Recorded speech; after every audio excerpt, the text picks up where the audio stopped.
Halo Sobat Vokasia, pada video kali ini saya ingin menunjukkan ke kalian cara melakukan operasi sederhana CRUD menggunakan shell MongoDB yang sudah kita install pada video sebelumnya. Di mana pada video sebelumnya juga, saya sudah menunjukkan ke kalian bagaimana caranya kita dapat menggunakan aplikasi MongoDB Compass untuk menambahkan sebuah database MongoDB baru dan melakukan operasi CRUD di dalamnya. Namun sebelum itu, kita pastinya ingin masuk ke dalam shell MongoDB di sini. Di mana seperti yang kita ketahui sebelumnya, kita cukup menggunakan command mongoose di sini untuk masuk ke environment shell MongoDB. Di sini saya ketimbang menggunakan terminal dari bawaan Windows, saya akan menggunakan terminal Visual Studio Code saja, karena tampilannya itu cenderung lebih menarik ya. Langsung saja kita jalankan perintah atau command mongoose di sini. Di mana di sini apabila saya menggunakan terminal Visual Studio Code, maka tampilannya akan jauh lebih menarik ya, seperti ada teks yang berwarna seperti ini ya. Dan seperti yang sudah saya tunjukkan sebelumnya, kita bisa melihat database-database apa saja yang ada pada server MongoDB ini menggunakan command show dbs. Seperti ini ya. Mungkin di sini kita akan lanjut untuk membuat sebuah database baru saja. Database ini misal saya akan berikan nama shopdb. Caranya cukup mudah, kita cukup jalankan use shopdb seperti ini ya. Nah, kalau sudah muncul teks seperti ini, maka kita sudah berhasil masuk ke dalam database shopdb. Dan apabila kalian bingung kalian itu sedang berada di database yang mana, kalian cukup ketik db di sini. Di mana hasilnya di sini menunjukkan bahwa saya sedang berada di dalam database shopdb di sini ya. Namun, apabila kita cek list db kita, di dalam list ini tuh belum ada yang namanya database shopdb. Kenapa? Karena database shopdb ini kita masih kosong ya, jadi belum ada isinya sama sekali.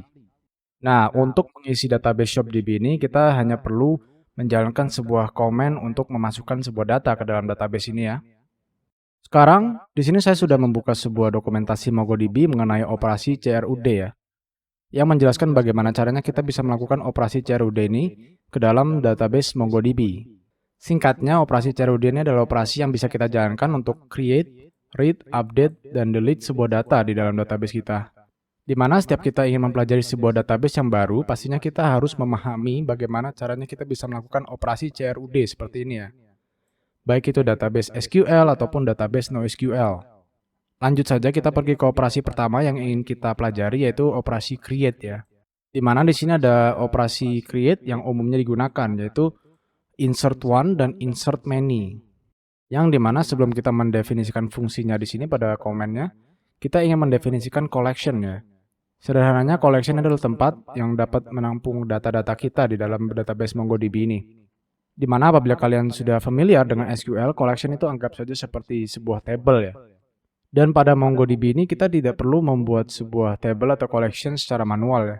Karena hanya dengan menjalankan command ini, dia akan otomatis membuat sebuah collection baru yang berisikan data yang kita masukkan tadi ya. Di mana di sini ada contoh penggunaannya ya. Misal di sini db users insert one dengan nama, umur, dan statusnya ya.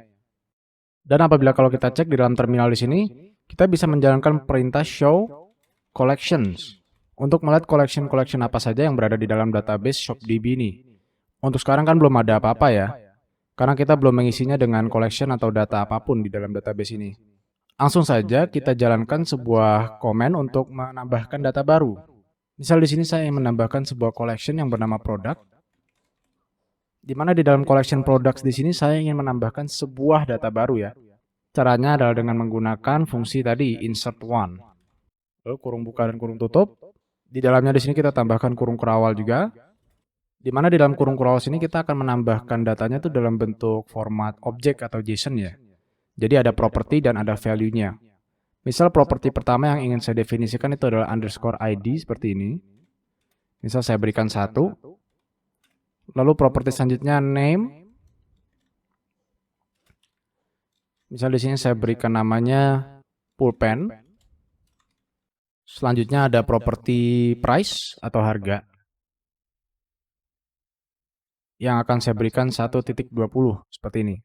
Maka kalau kita tekan enter, hasilnya itu akan menjadi seperti ini ya. Acknowledge true, insert ID 1. Yang berarti MongoDB sudah berhasil memasukkan data ini ke dalam collection products kita. Dimana sekarang kalau kita jalankan show collections, maka akan muncul sebuah collection baru yang bernama products di sini ya. Nah, sekarang kita akan pergi ke operasi read. Read itu sederhananya membaca data apa saja yang berada di dalam collection kita ya. Atau dalam kasus MongoDB ini itu data itu disebut sebagai dokumen. Kita bisa menjalankan komen ini nih, db collection, dalam kasus kita tuh collectionnya adalah products, lalu find, untuk mencari keseluruhan data yang ada di dalam collection tersebut. Dimana kalau kita lihat contoh kasus penggunaannya di sini, ada db users find, age, gt18, name 1, address 1. Nah, yang dimaksud dari perintah ini adalah database akan mencari data users yang berumur greater than GT atau lebih dari 18. Di mana data yang dikembalikan itu hanya berisikan properti nama dan address di sini. Lalu di sini limit 5 yang dimaksud ini adalah dia hanya mengembalikan 5 data teratas saja yang dipilih oleh database. Misal apabila di sini saya menambahkan data baru ya. Misal ID-nya saya ubah menjadi 2. Name pulpen saya ubah menjadi pensil misal. Price 150 deh. Enter. Nah, selanjutnya di sini saya ingin menampilkan semua data yang berada di dalam collection products di sini. Nah, caranya itu cukup mudah. Kita cukup perlu menjalankan db products find seperti ini.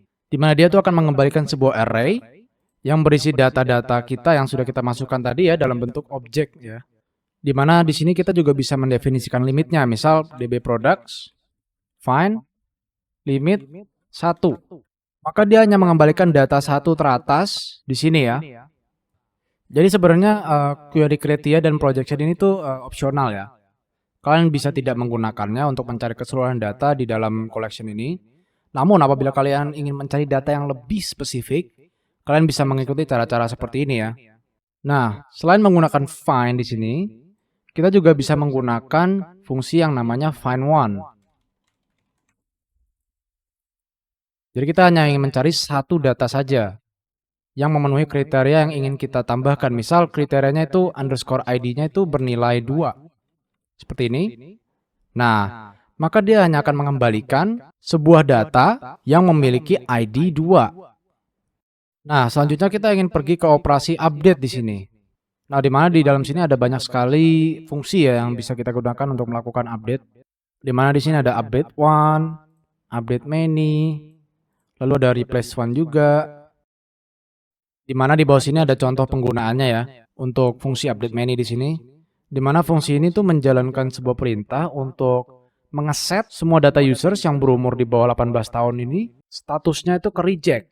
Mungkin misal di sini dalam kasus database lowongan kerja ya, di mana semua users yang berumur di bawah 18 tahun itu akan otomatis ke reject ya. Lanjut di dalam terminal, maka kita coba langsung saja update sebuah data yang sudah ada di dalam collection products di sini. Misal di sini saya ingin mengubah data nama dari ID products yang memiliki data 1 di sini ya. Langsung saja kita jalankan komennya.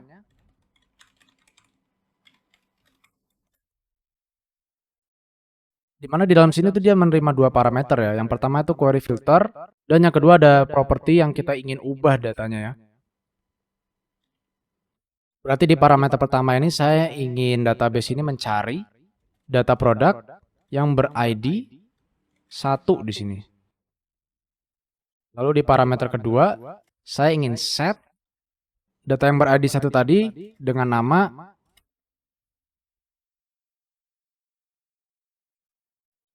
penghapus misal. Coba kita enter. Nah, maka MongoDB akan mengembalikan hasil ini. Di mana di sini ada acknowledge true dan ada modified count 1 yang berarti data yang ingin kita ubah itu sudah berhasil dirubah. Di mana di sini ada modified count yang berarti ada sebuah data yang sudah berubah ya dalam collection ini. Selanjutnya kita di sini akan mengeprint semua isi dari collection product di sini. Nah, di sini kita lihat ya bahwa ID 1 itu yang tadinya namanya itu pulpen menjadi penghapus. Dan yang terakhir ada operasi delete. Nah, di sini kita bisa lihat dia ada operasi delete one dan operasi delete many. Di mana contoh dari penggunaan operasi delete many di sini, misal di sini ada users dan status reject, di mana berarti di sini database akan menghapus semua data users yang sudah berstatus reject di sini ya. Misal di sini kita coba praktekkan saja untuk command ini delete one di sini ke dalam terminal kita. Di mana di dalam sini kita lihat sekarang kita sudah memiliki 2 data ya. Lanjut saja, kita ingin hapus misal data products yang memiliki nama pensil di sini. Mari kita langsung jalankan saja komennya ya. Delete one, tanda kurung, lalu di dalamnya ada kurung kurawal, dan di dalam kurung kurawal itu kita menspesifikasikan filternya ya. Jadi di sini saya seperti memberitahu ke database, saya ingin menghapus data yang memiliki nama pensil. Seperti ini. Kita enter. Nah, di sini muncul acknowledge true dan deleted count 1 ya. Di mana deleted count di sini menunjukkan ada satu data yang sudah berhasil dihapus. Dan kalau kita lihat lagi isi dari collection products di sini, maka hasilnya sekarang hanya akan menunjukkan satu data saja. Nah, itulah teknik-teknik yang bisa kita gunakan untuk melakukan sebuah operasi CRUD sederhana pada database MongoDB menggunakan MongoDB Shell. Saran saya apabila kalian ingin mencobanya lebih lanjut, seperti misal apabila kalian ingin menggunakan fungsi-fungsi CRUD lainnya yang ada, kalian bisa merujuk ke dalam dokumentasi MongoDB di sini ya. Namun, kalian tidak perlu mempelajarinya secara mendalam, karena pastinya kita akan melakukan operasi CRUD ini melalui aplikasi backend Node kita. Demikian, itu dulu mengenai pengenalan operasi CRUD menggunakan MongoDB Shell. Sekian, terima kasih telah menonton dan semoga bermanfaat.